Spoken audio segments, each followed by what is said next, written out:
Welcome to Telugu one news. నేను Mahalakshmi. చంద్రగిరిలో YCP నేతల అరాచకం. ఇంతకు ఈవీఎంలు భద్రమేనా? వైసీపీ మోకలు రెచ్చిపోతున్నాయి. ఓటమి భయంతో ప్రత్యర్థులపై దాడులకు తెగబడుతున్నాయి.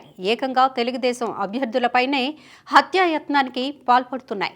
సాధారణంగా ఎక్కడైనా పోలింగ్ ముందు, పోలింగ్ రోజున ఘర్షణలు జరగడం చూస్తూ ఉంటాం. కానీ చంద్రగిరి నియోజకవర్గంలో పాటు పలు నియోజకవర్గాల్లో వైసీపీ నేతలు పోలింగ్ తర్వాత రోజు కూడా దాడులకు తెగబడ్డారు. ఏపీలో రికార్డు స్థాయిలో 81% పైగా పోలింగ్ నమోదైంది. దాంతో పలు నియోజకవర్గాల్లో వైసీపీ అభ్యర్థులను ఓటమి భయం వెంటాడుతున్నట్లు స్పష్టంగా కనిపిస్తోంది. చంద్రగిరి నియోజకవర్గంలో టీడీపీ అభ్యర్థిగా పులివర్తి నాని పోటీ చేయగా, వైసీపీ అభ్యర్థిగా చెవిరెడ్డి భాస్కర్ రెడ్డి కుమారుడు మోహిత్ రెడ్డి పోటీ చేశారు. పోలింగ్ రోజు నియోజకవర్గంలో వైసీపీ శ్రేణులు పెద్ద ఎత్తున ఓటర్లపై బెదిరింపులకు పాల్పడటంతో పాటు పలు పోలింగ్ కేంద్రాల వద్ద దాడులు చేశారు.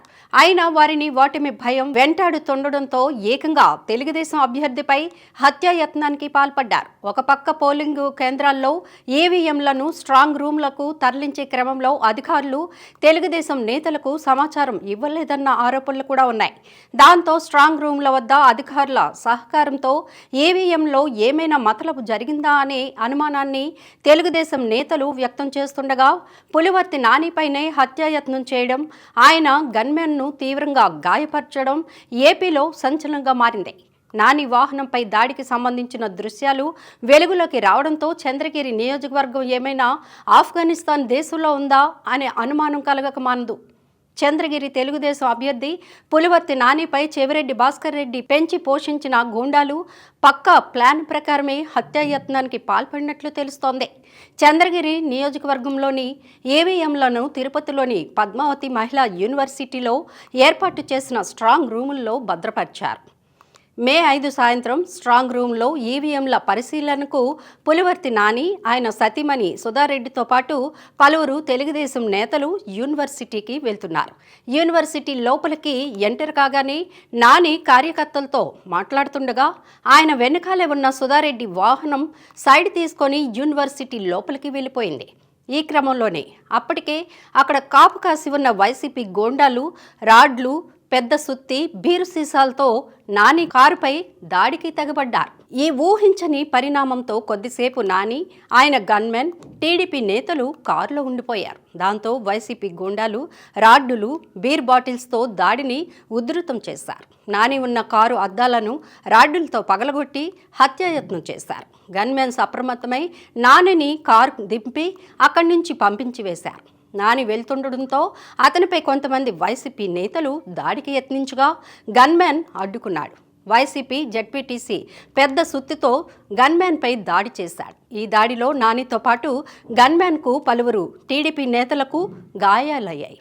ఇందుకు సంబంధించిన దృశ్యాలు కారు డాష్బోర్డుకు ఏర్పాటు చేసిన సీసీ కెమెరాల్లో రికార్డు కావడం, ఆ దృశ్యాలు మీడియాలో ప్రసారం కావడంతో ఆ దృశ్యాలను చూసిన ఏపీ ప్రజలు ఒక్కసారిగా ఉలిక్కిపాటుకు గురయ్యారు. చంద్రగిరి నియోజకవర్గంలో వైసీపీ గూండాల దాడుల వెనుక పెద్ద ప్లాన్ ఉన్నట్లుగా కనిపిస్తోంది. ఇక కొన్ని ఈవీఎంలను స్ట్రాంగ్ రూమ్కి తరలించేటప్పుడు తమకు సమాచారం లేదని, సీల్ కూడా వేయలేదని పులివర్తి సుధారెడ్డి ఆరోపించారు. స్ట్రాంగ్ రూమ్ల పరిశీలనకు వైసీపీ అభ్యర్థి తెలుగుదేశం నేతల కంటే ముందే వెళ్లినట్లు తెలుస్తోంది.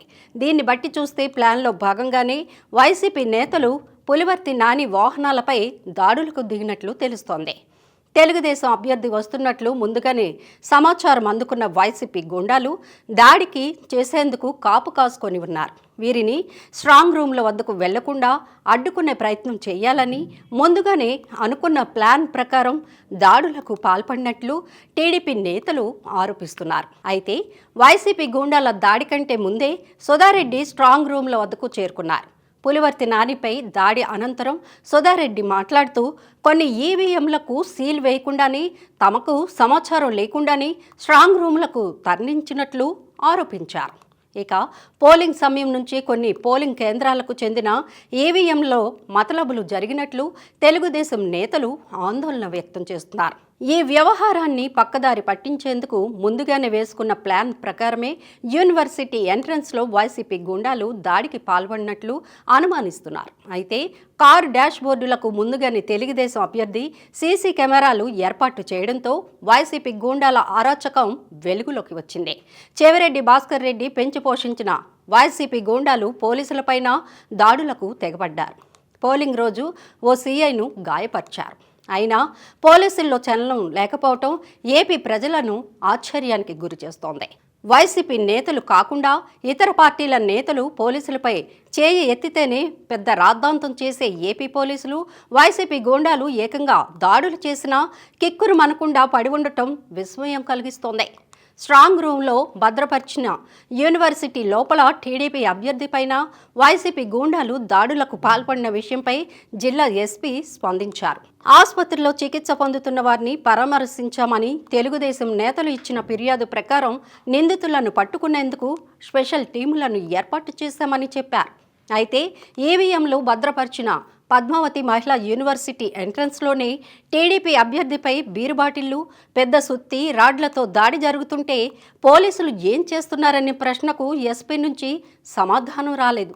అసలు గేటు ఎంట్రీ వద్ద భద్రత ఉండదా అని విలేకరులు ప్రశ్నించగా ఎస్పీ సమాధానం చెప్పేందుకు ఇబ్బంది పడ్డారు. స్ట్రాంగ్ రూమ్లు సేఫ్, అక్కడ భద్రత ఏర్పాటు చేశామంటూ విలేకరుల ప్రశ్నల నుంచి తప్పించుకునే ప్రయత్నం కూడా చేశారు. చంద్రగిరి నియోజకవర్గం వైసీపీ నేతలు పోలీసుల వ్యవహారం చూస్తుంటే దాడుల పేరుతో టీడీపీ నేతలు ప్రజలను డైవర్ట్ చేసి ఈవీఎంలో మతలబు విషయాన్ని వెలుగులోకి రాకుండా చేసేందుకు చెవిరెడ్డి భాస్కర్ రెడ్డి గూండా బ్యాచ్ ప్లాన్ చేసిందన్న అనుమానాలు వ్యక్తమవుతున్నాయి.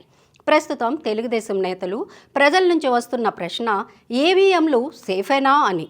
స్ట్రాంగ్ రూమ్లో భద్రపరిచే సమయంలో ఏం జరిగిందనే విషయం అధికారులకు వైసీపీ నేతలని చెవిడికే తెలియాలి. మరి మొత్తానికి ఎలాగోలా మోహిత్ రెడ్డిని గెలిపించుకోవాలని చెవిరెడ్డి భాస్కర్ రెడ్డి గూండా బ్యాచ్ చేస్తున్న అరాచకం చూస్తుంటే చంద్రగిరి నియోజకవర్గం భారతదేశంలోనే ఉందా అన్న అనుమానం కలగకమానదు.